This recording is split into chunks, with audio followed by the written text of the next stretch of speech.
우리의 구원에 대하여 매우 중요한 메시지를 담고 있는 큰 사건입니다.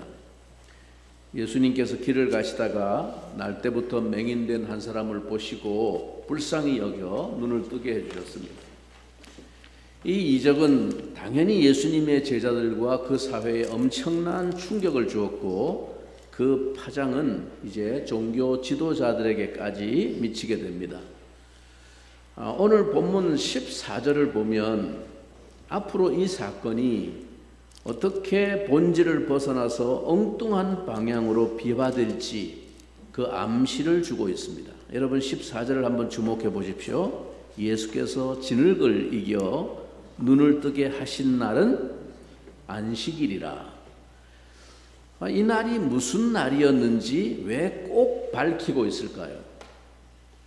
이미 앞에 요한복음 5장에서 예수님이 베데스다 연못가에서 38년 된 병자를 고치신 날도 바로 안식일이었습니다. 그 일 때문에 유대 사회에 큰 논란이 되었고 유대인들은 마침내 예수님을 죽이려고 했습니다. 그런데 이번에도 하필 이 사건이 안식일에 일어났습니다. 유대인들의 구전에 따르면 안식일에는 죽을 병이 아니면 병 고치는 일도 할 수 없었습니다. 그건 안식일을 어기는 겁니다. 당연히 이 율법 규정에 의하면 오늘 이 맹인은 거기에 해당 사항이 없습니다.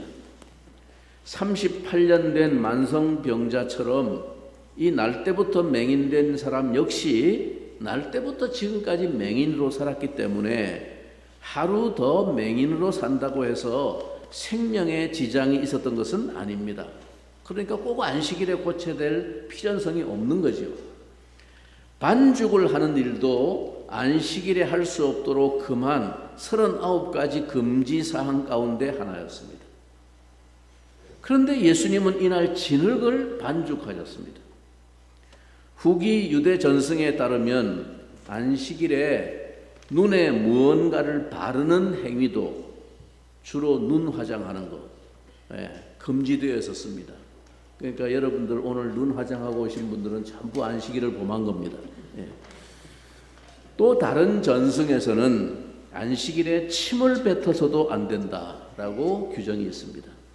그러니까 여러분 오늘 예수님이 이 맹인의 눈을 뜨게 하신 그 행위 과정은 전부 다 안식일을 범한 겁니다. 예수님은 안식일에 관한 이 유대인들의 구전법을 어겨가면서 맹인을 고치신 셈입니다. 우리는 당연히 그렇다면 예수님이 의도를 가지고 그 일을 하셨다는 것을 알 수 있습니다. 맹인이 눈을 뜨는 것과 안식일이 분명 어떤 관계가 있기 때문일 것입니다. 앞서 예수님이 맹인을 고치신 사건이 맹인의 눈만 고치신 것이 아니라 그를 새롭게 창조하신 사건이라는 것을 지난주에 살펴보았습니다. 그렇다면 안식일은 어떤 날입니까?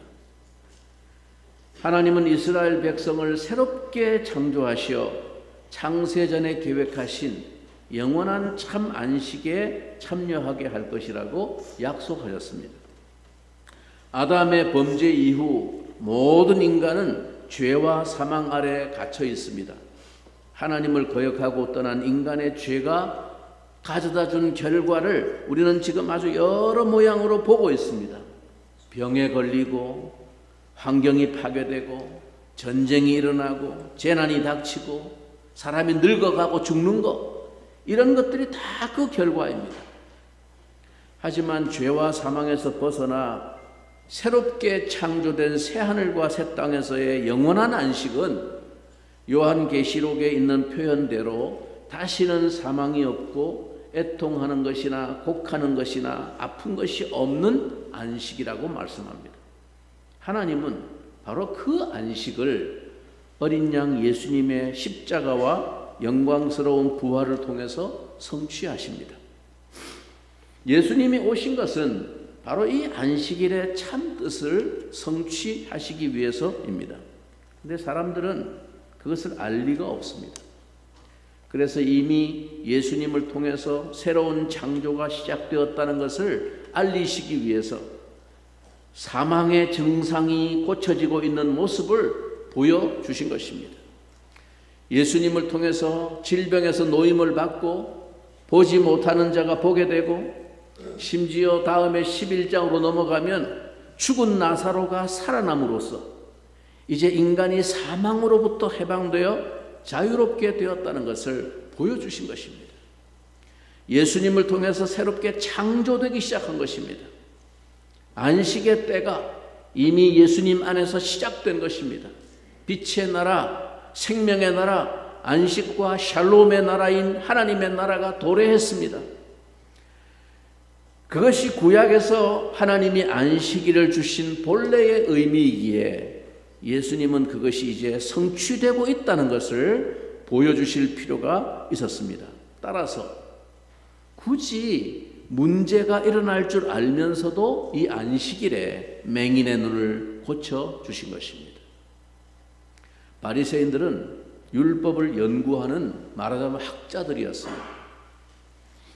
그들이 정말로 안식일의 참 의미를 알았다면 예수님이 안식일에 보지 못하는 자를 보게 하셨다는 소식을 들었을 때, 드디어 하나님이 약속하신 그 안식일의 참 뜻이 성취될 때가 왔구나 하면서 누구보다 먼저 감사해야 했습니다. 그런데 바리새인들은 어떻게 반응합니까? 이어지는 15절을 보겠습니다. 그러므로 바리새인들도 그가 어떻게 보게 되었는지를 물으니 이르되 그 사람이 진흙을 내 눈에 바르매 내가 씻고 보나이다 하니, 맹인이었던 자를 데리고 온 사람들에게 이미 이 사건을 듣고도 당사자에게 다시 묻습니다. 헬라어 원문의 이 문장을 보면 오늘 본문 15절에 어떻게 보게 되었는지를 물으니, 물었다는 말이 있습니다. 이 문장의 단어가 문법상으로 보면 헬라어 문법으로는 미완료 시제로 되어 있습니다. 즉 무슨 얘기입니까? 한 번만 아니라 계속 물었다는 것입니다. 묻고 또 묻습니다. 왜 되풀이해서 다그치듯이 물었을까요? 믿어지지 않기 때문이죠. 너 솔직히 말해야 돼. 너 진짜야? 다시 한번 말해봐. 어떻게 해서 눈을 뜨게 된 거야? 계속 물었다는 거예요. 안 믿어지니까. 바리새인들은 이 부정할 수 없는 이적 앞에서 두려웠던 것입니다. 당시 유대 사회는 총체적인 혼돈과 위기 속에서 방황하고 있었고, 거기다가 유대교는 극도로 타락해 있었습니다. 로마가 점령하고 있는 상황에서 권력의 빌부터 기득권을 유지하던 이 제사장들은 성전 예배를 돈벌이 수단으로 전락시켰습니다. 바리새인들은 그러한 타락을 못마땅하게 여기고 대립하고 있었습니다. 사두개파와 바리새파 사이에는 알력이 있었습니다. 하지만 자기들만 거룩을 유지하면 된다고 생각하면서 더욱 세상을 정죄하며 분리주의적인 삶을 살았습니다. 바리새인들은 자기들만이 소수의 남은 자라고 자처하면서 위로를 삼았습니다.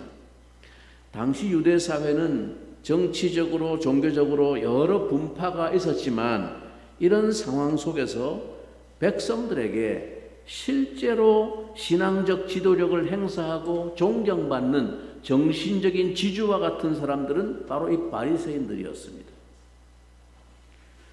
하지만 이 맹인의 눈을 뜨게 하신 예수님은 그들의 신념 체계를 위협하는 치명적인 존재이셨습니다. 이것이 처음 있는 일도 아니었습니다. 지금까지 수차례 예수님은 바리새인들이 주장해 왔던 것과는 다른 주장을 펼쳐 오셨습니다. 게다가 예수님은 말씀만 하신 것이 아니라 자기 주장을 뒷받침할 만한 놀라운 이적들을 보여오셨습니다. 손 놓고 앉아 있다가는 존경을 받고 있던 유대교의 정신적인 지주인 그들의 자리가 위태로워질 지경이었습니다. 그러니 두려웠을 것입니다. 만약에 이 예수님이 행한 이적을 하나님이 행하신 일이라고 인정한다면 예수님을 메시아로 받아들여야 하고 또 지금까지 자신들이 누려온 모든 것을 버리고 여태 가르쳐왔던 것을 다 부정해야 했습니다. 그러니 바리새인들이 두려워할 만도 합니다. 이런 상황을 아는지 모르는지 맹인이었던 이 사람은 아주 담담하고 해맑게 대답을 합니다.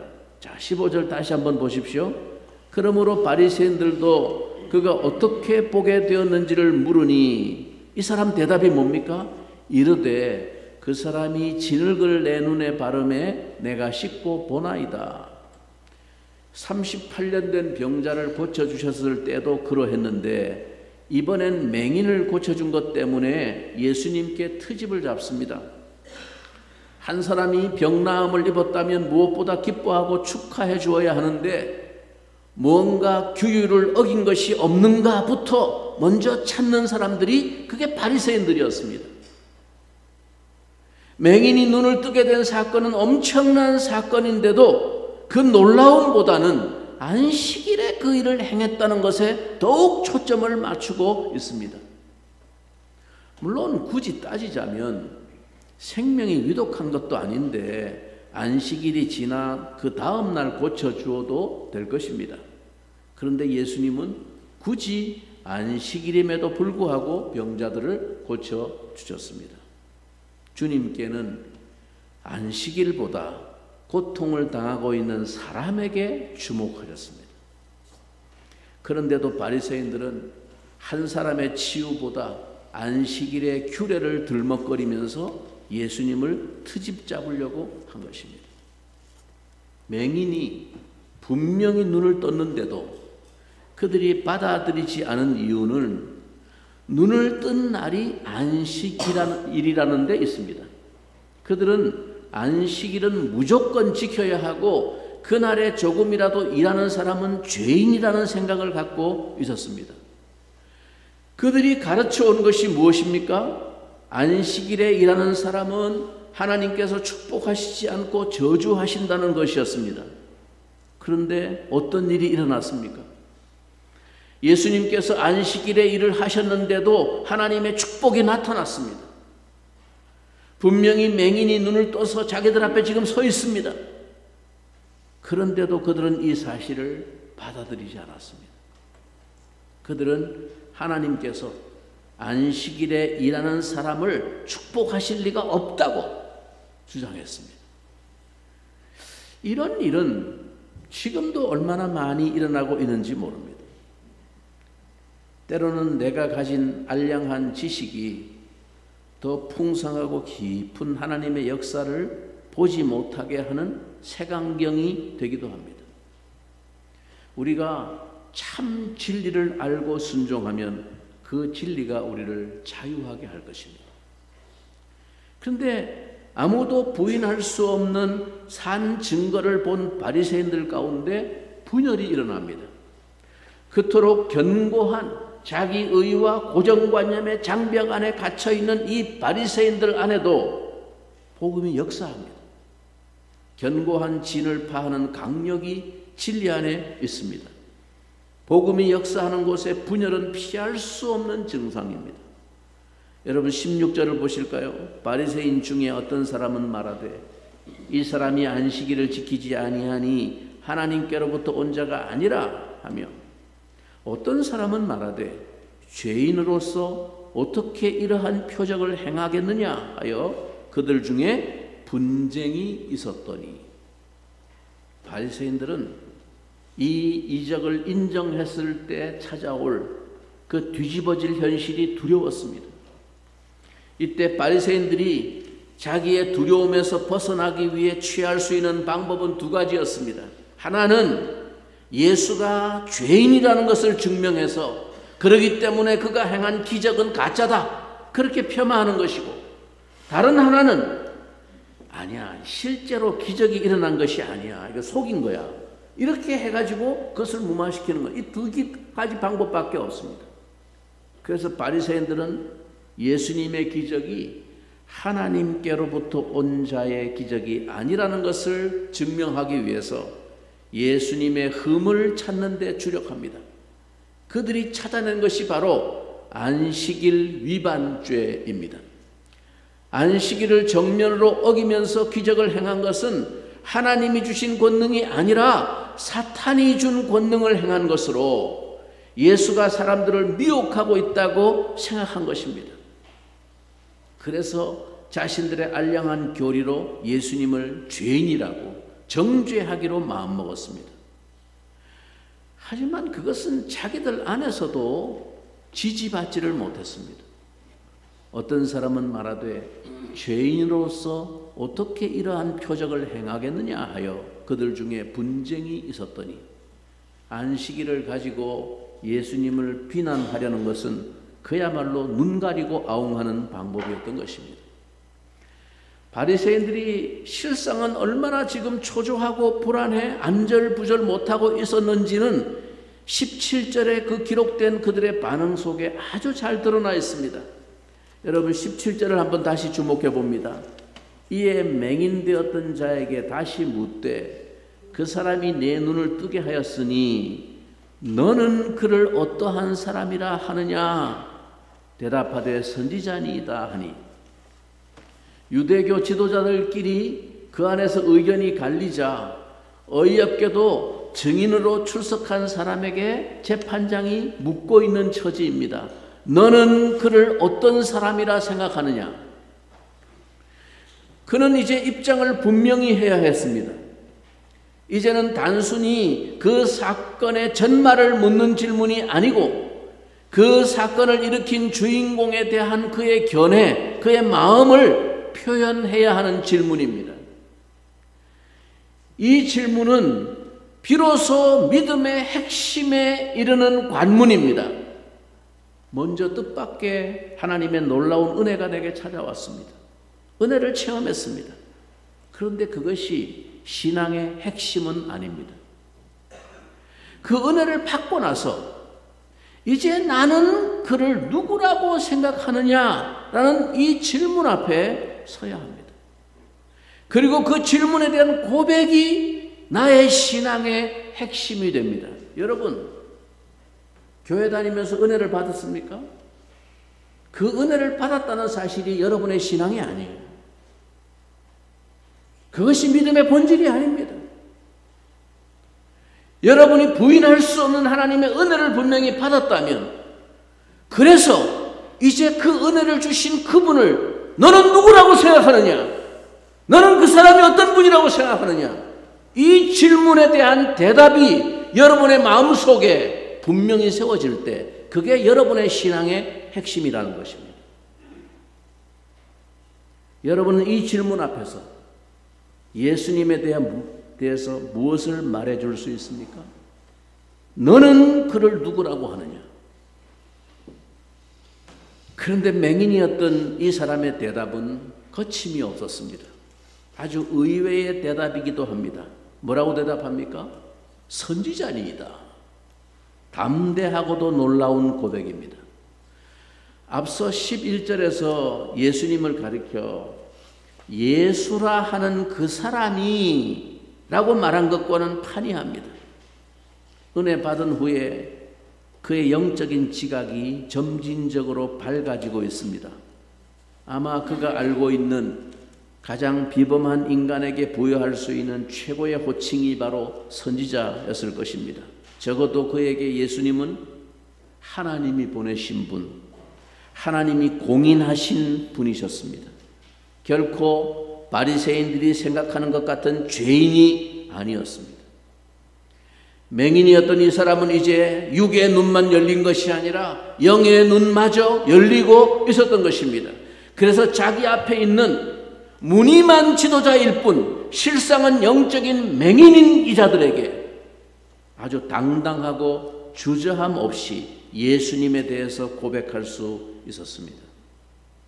이제 바리새인들에게 남은 것은 맹인이 눈을 뜬 기적이 가짜임을 증명하는 길밖에 없었습니다. 그러자면 그가 처음부터 맹인이 아니었다는 것을 증명해야 했습니다. 그래서 그들은 그의 부모를 소환합니다. 18절 19절에 유대인들이 그가 맹인으로 있다가 보게 된 것을 믿지 아니하고 그 부모를 불러 묻되 이는 너희 말에 맹인으로 났다 하는 너희 아들이냐? 그러면 지금은 어떻게 해서 보느냐? 눈앞에 증거를 제시해 주어도 그들은 믿지 않습니다. 바리새인들이 기댈 것이라고는 오직 맹인이었던 자가 처음부터 맹인이 아니었음을 증명하는 것입니다. 정말 끈질기게 불신하지 않습니까? 그야말로 보아도 보지 못하며 들어도 듣지 못하는 영적인 소경이요 영적인 귀머거리가 아닙니까? 우리 주변에도 가끔 한 번만 기적을 경험하면 예수님을 잘 믿을 것 같다고 생각하는 사람들이 있습니다. 하지만 예수님 시대처럼 지금도 결코 그런 일은 없을 것입니다. 이성을 중시하는 모더니즘, 현대주의와 실험과 증거를 중시하는 과학주의에 길들여진 그 속에서 성장하고 자라온 우리 시대의 사람들은 예수님 시대보다도 더 어떤 식으로든 기적을 부정하고 다른 것으로 설명하려고 애쓸 겁니다. 그건 기적이 아니고 이러이러한 원리에 의해서 과학적으로 이렇게 된 거야. 오늘날도 신앙인들도 예외는 아닙니다. 인정하려고 하지 않습니다. 전에 언젠가 2004년도였나요? 엄청난 쓰나미가 동남아시아 일대를 휩쓸고 지나간 일이 있었습니다. 수십만 명이 그때 목숨을 잃었습니다.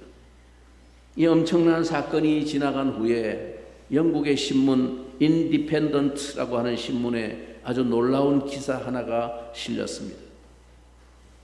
그 쓰나미의 영향권 안에 들었던 섬들은 거의 예외 없이 인도네시아 일대 그 모든 섬들부터 해서 큰 피해를 입었습니다. 쓰나미가 완전히 초토화시켰습니다.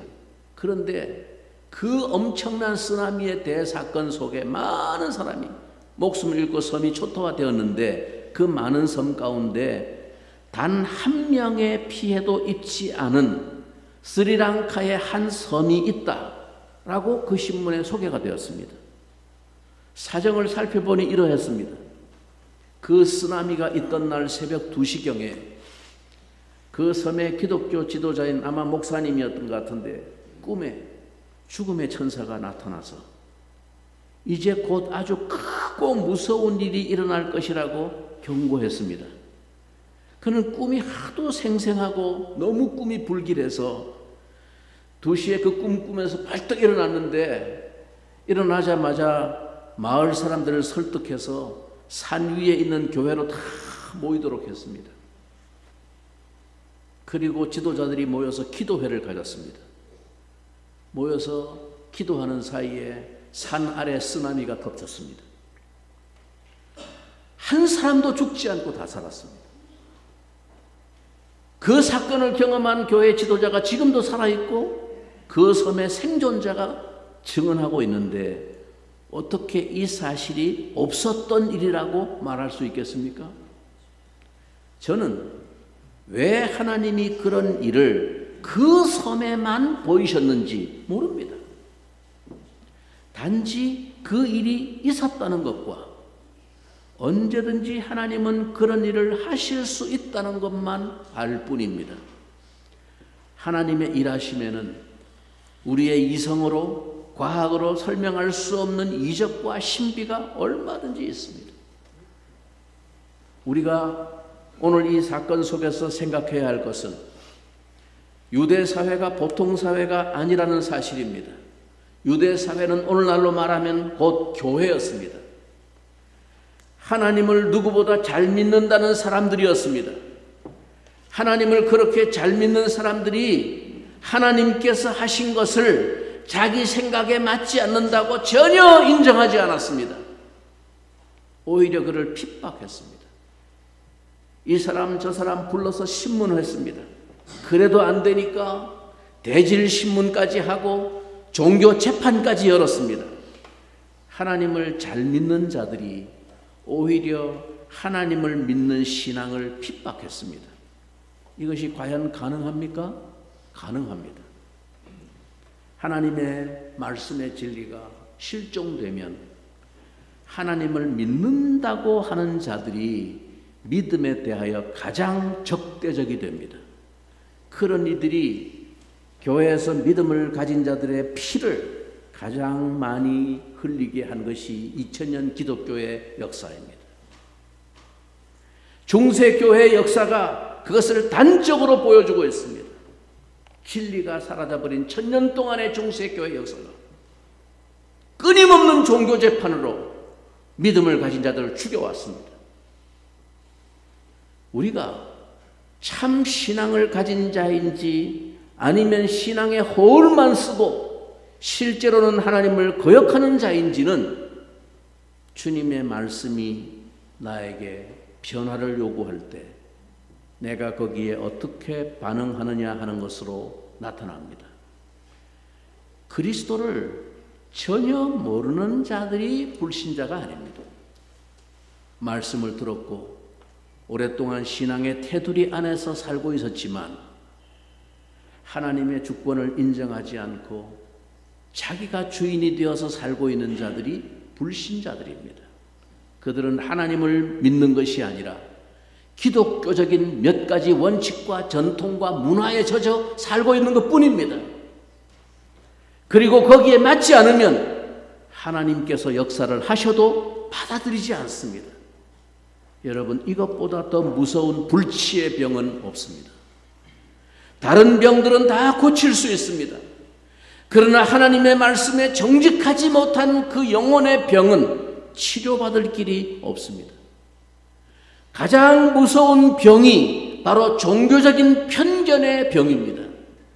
이것이 바로 성령을 회방하는 죄요, 이 죄는 사할 길이 없는 죄라고 주님께서 말씀하셨습니다. 언제나 핍박은 먼 데서부터 오는 것이 아닙니다. 이것은 중심이 변화되지 않은 교인들이나 교회로부터 옵니다. 그런 점에서 초대교회 당시 유대인들이 출교를 각오하고 예수님을 믿기로 결단한 것이 얼마나 대단한 일이었는지 우리는 상상하기도 어려울 것입니다. 우리가 예수를 믿는다고 하면서도 마음이 굳어져 있지는 않습니까? 내 생각 외에는 어떤 말도 귀에 들리지 않는 상태에 있지는 않습니까? 만약 그렇다면 지금 나의 마음은 닫혀 있는 것입니다. 영적인 맹인인 것입니다. 여러분, 하나님의 말씀에 마음 문을 여십시오. 그러면 분명한 변화가 일어납니다. 맹인이 눈을 뜬 사실을 부인할 수 없는 것처럼 우리 삶에 실제로 변화가 일어나고 우리가 전혀 다른 사람이 되어 있는 것을 발견할 수 있을 것입니다. 이 사람은 너무나 분명한 하나님의 은혜를 입고 감격과 기쁨이 충만했지만 그를 둘러싼 세상과 타락한 교회는 그 은혜의 역사를 부정하려 하였습니다. 이리저리 불려다니며 핍박과 시달림을 당하고 부인할 것을 강요당했습니다. 그러나 이 사람은 자기에게 분명한 것은 오직 하나라고 담대히 대답합니다. 우리 다 같이 오늘 마지막 절 25절을 우리 한 목소리로 같이 한번 읽겠습니다. 25절 대답하되 그가 죄인인지 내가 알지 못하나 한 가지 아는 것은 내가 맹인으로 있다가 지금 보는 그것이니이다. 다른 건 난 모르겠고 온 세상이 부정해도 내가 아는 한 가지 사실은 날 때부터 평생 맹인이었던 내가 지금 본다는 사실이라고 강변합니다. 그는 누가 뭐라고 해도 하나님의 은혜가 자기에게 임했고 그 결과 자기가 새로운 사람이 되었다는 사실은 부인할 수 없다고 고백했습니다. 여러분은 오늘 온갖 이론과 철학과 과학과 사상과 상식을 총동원하여 예수의 하나님 아들 되심을 부정하려는 세상과 이웃과 가족 친지들 앞에서 그들의 무언의 압박과 강요 앞에서 당당히 이 고백을 선포할 수 있습니까? 다른 건 난 모르겠고 내가 분명히 아는 한 가지는 이것이라고 말할 것이 있습니까? 나에게 하나님의 은혜가 찾아왔고 나는 이전에 내가 아닌 새로운 사람이 되었다는 이 한 가지만은 분명히 안다고 그렇게 선언할 수 있습니까? 우리는 두려운 것이 참 많은 세상에 살고 있습니다. 하지만 정말 두려워해야 하는 존재는 바로 하나님이십니다. 그분을 인정하지 않고 그분의 능력을 시인하지 않을 때 세상은 너무도 두렵고 살벌한 곳이 됩니다. 하지만 우리가 하나님을 의지하고 인정할 때 세상이 떨고 있는 모습을 보게 될 것입니다. 그때 우리는 세상을 의지해 하나님을 버리기보다는 하나님을 의지해 세상을 구원하는 자로 살게 될 것입니다. 이 맹인에게 임했던 하나님의 은혜가 오늘 여러분에게도 선명하게 일어나기를 주님의 이름으로 축복합니다.